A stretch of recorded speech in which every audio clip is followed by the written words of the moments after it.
One of the secrets of Donald Trump's appeal is that he and what he says has a certain resonance with working class Americans, including some Democrats, I believe. I've called them Donald Democrats if they indeed end up voting for Trump, especially if he gets to a general election, and with Republicans whose incomes have stagnated over the years, maybe those who had manufacturing jobs, many of which have vanished.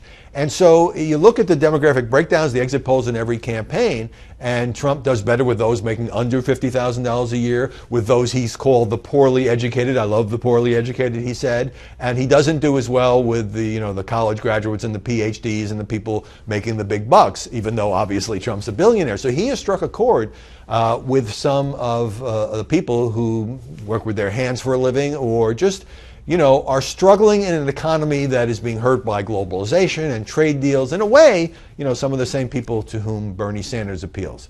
So I got a really fascinating email that made me stop and think, and this one is from Scott H., who writes, "Do you believe the inability for a majority of the press to not understand the Trump phenomenon is their social strata? Most were brought up in upper-class homes and went to prestigious schools. One commentator, Andrea Tantaros, actually gets him, but then she was brought up in a working-class home and is able to use her experiences to relate to the struggles of the working class."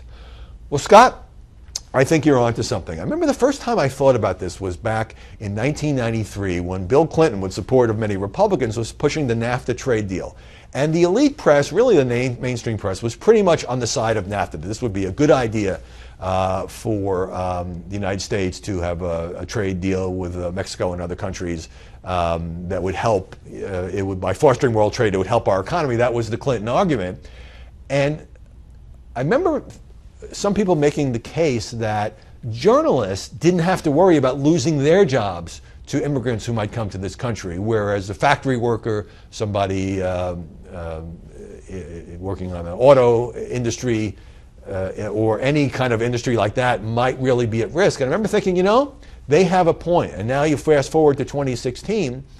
I don't think that everybody in journalism, comes from an upper-class home or an Ivy League school. I went to a state school. I grew up in Brooklyn. I think I understand pretty well the concern of average voters who are not part of the elite. But I think there is something to the notion that the most successful journalists on television, the big columnists, newspapers, magazines, are now living an upper middle class, I should say, lifestyle, and maybe live in something of a bubble, and maybe don't spend a lot of time talking to somebody who lost his job in a factory in Indiana, or when a clothing company moved production to Mexico.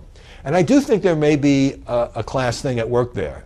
And I think one of the reasons that almost everybody in the mainstream media underestimated the phenomenon of Donald Trump and dismissed it and mocked him and minimized the progress he was making and thought he was going to implode is precisely because too many of us are out of touch with the concerns of a lot of average people who have economic insecurity, and for good reason.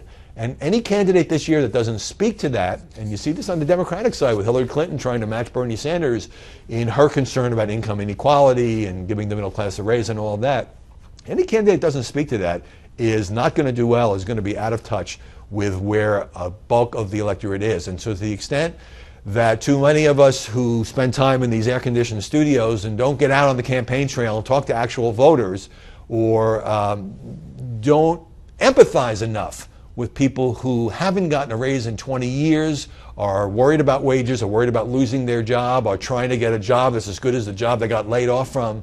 That's the secret to this election, and journalists need to understand that a lot better than they currently do.